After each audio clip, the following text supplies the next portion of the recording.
क्या एक सीएफओ के रिज़ाइन से इतनी बड़ी गिरावट इस कंपनी में आ सकती है, इस ऑटो कंपनी में आ सकती है? क्या सिर्फ ये सीएफओ ही हैं जिनका रिज़ाइन हुआ है?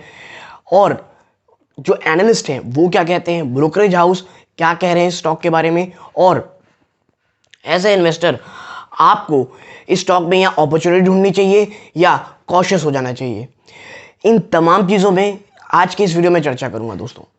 नमस्कार दोस्तों, मेरा नाम है मितान मिश्रा और आज बात करने वाले हैं हम आइशर मोटर्स में। देखिए, गिरावट जो हुई उसमें कई लोग ये रीज़न दे रहे हैं कि जो इनके सीएफओ हैं, ठीक है, कि कालेश्वरन अरुणाचलम, उन्होंने अपना जो कह लीजिए रेजिग्नेशन है वो दिया है और क्रॉम्पटन ग्रीव को जाकर के ज्वाइन कर रहे हैं। लेकिन प्रॉब्लम यहाँ ये है दोस्तों कि सिर्फ सीएफओ ही नहीं, अगर आप पिछले 1-1.5 सालों में देखेंगे आइशर मोटर में एक सीरीज ऑफ रेजिग्नेशंस हुए हैं।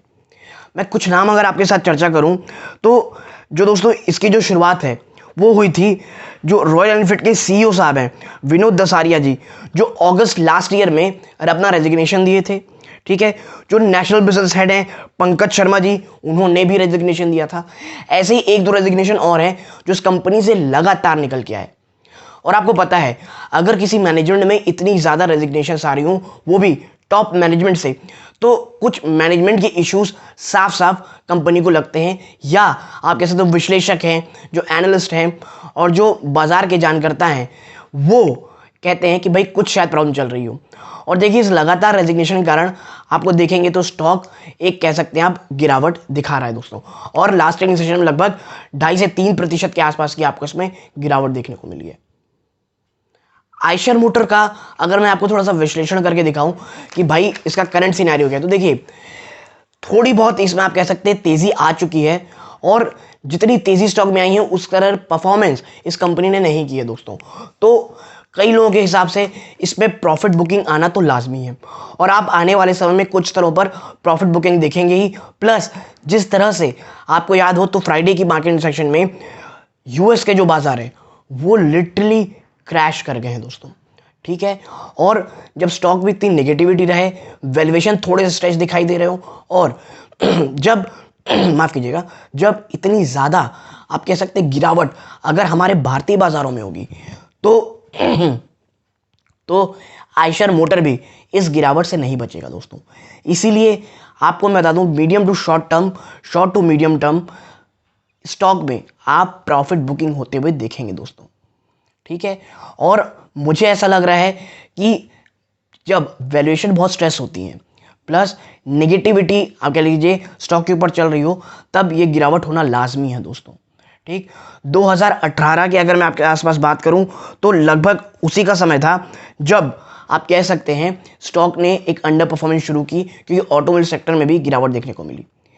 और यही बात यूपीएस भी कह रही है। यूपीएस का कहना है भाई उन्होंने स्टॉक को डाउनग्रेड किया है, रीजन इसका इन्होंने दिया है, ब्रोकरेज हाउस है यूपीएस दोस्तों, कि भाई इसकी जो वैल्यूएशन है ये काफ़ी हद तक रिच वैल्यूएशन में है, इसीलिए गिरावट होना लाजमी है। और मैंने इसीलिए कहा कि वैल्यूएशन थोड़ी सी स्ट्रेस दिख रही है, इस कारण आपको शॉर्ट टर्म में गिरावट होने देखने मिलेगी, और एनालिस्ट और ब्रोकरेज हाउसेस ये बात कह रहे हैं, जिसमें से एक यूपीएस भी है दोस्तों। बात सिर्फ इतनी नहीं है दोस्तों, एक एस्टिमेट के अनुसार अगर बात करूं 2024 की जो सेल्स का अनुमान लगाया है दोस्तों, उसमें एक ब्रोकरेज हाउस ने, उसकी माने तो वो जो ब्रोकरेज जो 2024 की जो सेल्स होने वाली है वो 2019 की जो पीक सेल्स थी उससे भी कम होने वाली है। मैं फिर रिपीट करूंगा, एज ए इन्वेस्टर आपको यह आंकड़ा समझना चाहिए कि आप समझ जाइए कि जो 2024 में जो आंकड़े कहे जा रहे हैं कि भाई ये कंपनी सेल्स जो दिखाएगी, वो जो सेल्स के नंबर होंगे वो 2019 का जो पीक था उससे भी कम है। और ये नंबर कितने हैं? 7.9 lakh units. 7.9 lakh unit sale करने का अगली अंदाज़ा है 2024 में, जो कि 2019 के पीक से भी कम है। तो आप समझ सकते होंगे डिमांड में भी कमी आ रही है, और अभी तक 2019 के 2024 तक जो आप कह लीजिए सेल्स है वो 2019 के पीक को भी पार नहीं कर पाएगी। कंपनी के लिए एक और सरदर्द जो है, और आप कह सकते हैं ये सरदर्द मैं इसलिए बोल रहा हूँ क्योंकि आइशर मोटर का बहुत ज़्यादा उम्मीदें हैं अपने एक्सपोर्ट बिजनेस से दोस्तों। डोमेस्टिक बिजनेस थोड़ा सा डामाडोल रहा है पिछले काफ़ी समय से। तो जो आप कह सकते हैं जो एक्सपोर्ट है उसको लेकर के काफ़ी ज़्यादा एग्रेसिव और काफ़ी ज़्यादा एंथुजियास्टिक थी कंपनी कि भाई हम यहाँ से अपना मार्केट शेयर बढ़ाएंगे एक्सपोर्ट के थ्रू और अपनी फुटप्रिंट जो विदेशों में वहाँ बढ़ाएंगे। लेकिन आपको पता है जिस तरह से मैक्रो इकोनॉमिक एनवायरनमेंट की बात चल रही है, स्लो डाउन, यूएस, यूरोप की तो हालत ख़राब है दोस्तों। लिटरली में एनर्जी क्राइसिस ने घुटनों पे ले आया यूरोप को। तो चाहे यूरोप हो, यूके हो, यूएसए हो, तमाम बड़ी इकोनॉमीज़ में आप क्या कह रह सकते हैं दोस्तों, स्लो डाउन की बातें हो रही हैं। और आयशर मोटर दोस्तों कोई आप कह सकते हैं एक बजट गाड़ी नहीं है, ये एक प्रीमियम सेक्शन की गाड़ियाँ होती हैं। तो और आपको पता होगा जब स्लो डाउन आता है तो प्रीमियम सेक्टर को कितना ज़्यादा आप कह सकते हैं झटका लगता है। और इसीलिए इनका जो ड्रीम है, जो इनका एंथुजियाज्म है एक्सपोर्ट्स को लेकर के अपने मार्केट शेयर को बढ़ाने में, इसको झटका लग सकता है। तो इस बात की ओर भी हमें एज अ इन्वेस्टर, आप कह सकते हैं बाज़ार के अगर विश्लेषकों की बात करूं तो वो भी यही कह रहे हैं कि भाई एक्सपोर्ट को थोड़ा झटका लग सकता है और स्टॉक प्राइस के लिए बिल्कुल भी अच्छा नहीं है दोस्तों। ठीक है। और आप देखिए जिस तरह से कमोडिटी के प्राइसेस अप हो रहे हैं, ठीक है, जिस तरह से इनपुट कॉस्ट लगातार बढ़ रहे हैं, कमोडिटी कुछ समय पहले कुछ शांत हुई दोस्तों उसके प्राइसेस, लेकिन वापस से कमोडिटी के जो प्राइसेस हैं वो अपसाइड की ओर जा रहे हैं। और ये सिर्फ आयशर ही नहीं, तमाम टू व्हीलर कंपनी के लिए बिल्कुल भी अच्छा नहीं दोस्तों।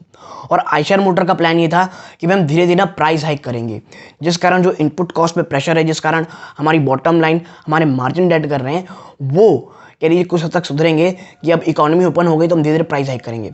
और जिस तरह से मैक्रो इकोनॉमिक दिख रहे हैं दोस्तों, अगर कंपनी लगातार प्राइस हाइक करती भी है तो ये जो कह लीजिए ऑलरेडी बहुत प्रीमियम बाइक्स में इनका रेट आता है, वो अगर और बढ़ाती है रेट तो ये तो आप कह सकते हैं अफोर्डेबल ही नहीं रहेगी। और जिसके कारण, और मैं ये जब कह रहा हूँ अफोर्डेबल नहीं रहेगी दोस्तों, अमीरों के लिए हर चीज़ अफोर्डेबल रहती है, ठीक है, और हमेशा रहती है। मैं बात करता हूँ उन लोगों की जो अपर मिडिल क्लास पीपल हैं, जो शौकिया तौर पे खरीदारी करते हैं बाइक्स की, इस तरह की बाइक्स को, और जिसके कारण वॉल्यूम्स में एक डेंट आता हुआ आपको साफ दिखाई देगा।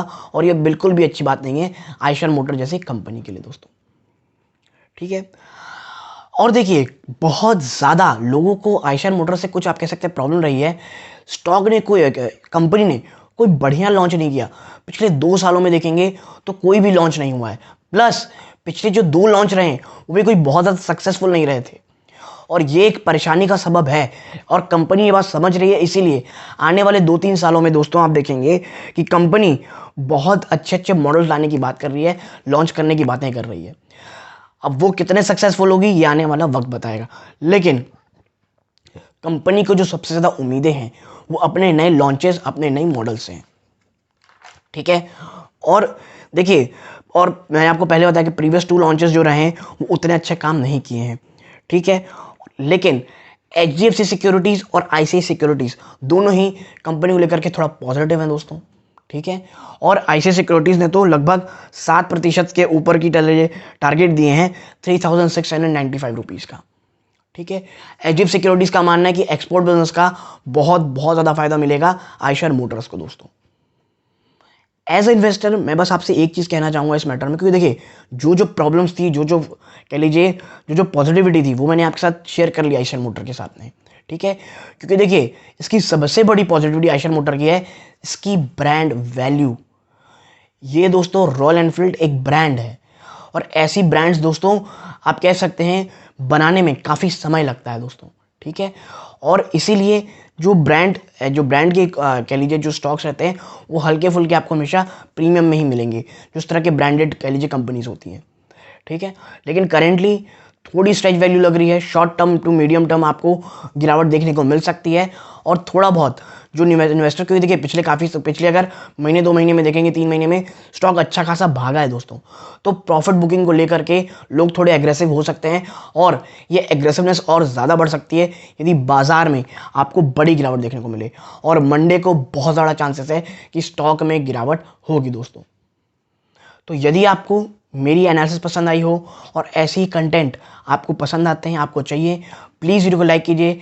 चैनल में आप पहली बार आए सब्सक्राइब ज़रूर कीजिएगा। मेरा इंस्टाग्राम हैंडल है दोस्तों, जिसका लिंक मैंने कमेंट बॉक्स में डाल दूंगा। प्लीज़ जाके वहाँ फॉलो कीजिए, वहाँ पे मैं अपडेट सिर्फ डालने शुरू करूँगा। थोड़ा सा अपना फोकस यूट्यूब में ही था मेरा, तो प्लीज़ चैनल सब्सक्राइब करें, वीडियो को लाइक करें और यहाँ तक जुड़े रहे। अपना कीमती समय दिया, इस बात का बहुत बहुत धन्यवाद। ये इस वीडियो का अंत है। जय हिंद दोस्तों।